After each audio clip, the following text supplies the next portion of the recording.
మధ్యప్రదేశ్ సచివాలయంలో అగ్ని ప్రమాదం జరిగింది. భోపాల్లో ఉన్న సెక్రటేరియట్లోని 3వ అంతస్తులో అకస్మాత్తుగా మంటలు చెలరేగాయి. భవనం నుంచి పెద్ద ఎత్తున పొగలు రావడం గమనించిన స్థానికులు వెంటనే అధికారులను అప్రమత్తం చేశారు. అగ్నిమాపక సిబ్బంది ఘటనా స్థలానికి చేరుకుని 20 ఫైర్ ఇంజిన్లతో మంటలను ఆర్పివేశారు. ఈ ప్రమాదంలో ఎవరికీ ఎలాంటి హాని జరగలేదని అధికారులు తెలిపారు.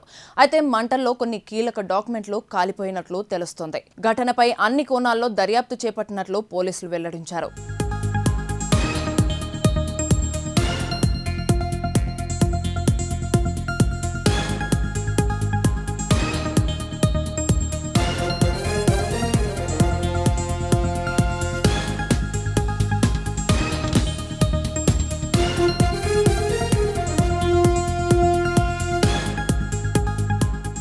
మధ్యప్రదేశ్ సచివాలయంలో అగ్ని ప్రమాదం జరిగింది. భోపాల్లో ఉన్న సెక్రటేరియట్లోని 3వ అంతస్తులో అకస్మాత్తుగా మంటలు చెలరేగాయి. భవనం నుంచి పెద్ద ఎత్తున పొగలు రావడం గమనించిన స్థానికులు వెంటనే అధికారులను అప్రమత్తం చేశారు. అగ్నిమాపక సిబ్బంది ఘటనా స్థలానికి చేరుకుని 20 ఫైర్ ఇంజిన్లతో మంటలను ఆర్పివేశారు. ఈ ప్రమాదంలో ఎవరికీ ఎలాంటి హాని జరగలేదని అధికారులు తెలిపారు.